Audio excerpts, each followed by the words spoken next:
अस्सलाम वालेकुम, आप देख रहे हैं द लाइन ऑफ फायर। मेरा नाम एहतशाम अमीरुद्दीन है। नाजरीन, 20 अप्रैल 1994 को उस वक्त के वजीर दाखिला lieutenant general retired Naseerullah Babar ने कौमी असम्बली में on the floor of the house ये इंकशाफ किया कि 1990 में उस वक्त के chief of the army staff ने ISI के साथ मिलकर पीपल्स पार्टी के मुखालफीन को तकरीबन 14 करोड़ रुपए जो है वो दिए, उनमें तकसीम किए जितने भी पाकिस्तान पीपल्स पार्टी के सियासी मुखालफीन थे।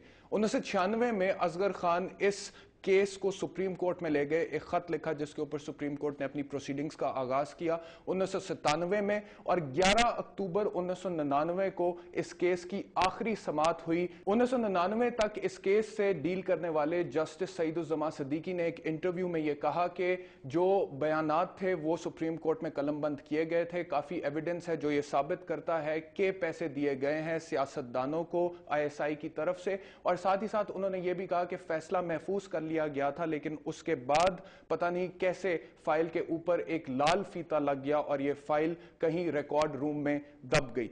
ये वो फाइल है नाजरीन जिसके ऊपर हम बात करें। ये असगर खान पिटीशन की फाइल है जो केस इस वक्त सुप्रीम कोर्ट में पेंडिंग है और आज भी सुप्रीम कोर्ट में इसकी समाअत हुई है। इस फाइल के अंदर जनरल असलम बेग का बयान लगा हुआ है। इस फाइल के अंदर उस वक्त के ISI के जो चीफ थे जनरल असद दुरानी, उनका बयान लगा हुआ है, और इस फाइल के अंदर जनरल रिटायर्ड नसीरुल्लाह बाबर जो वजीर दाखिला थे उनका बयान भी मौजूद है। असलम बेग साहब का यह कहना है कि ISI ने चीफ एग्जीक्यूटिव के कहने पर सियासतदानों को पैसे दिए जो कि कानून के खिलाफ नहीं है, क्योंकि वो कानूनी हदायत पर अमल कर रहे थे।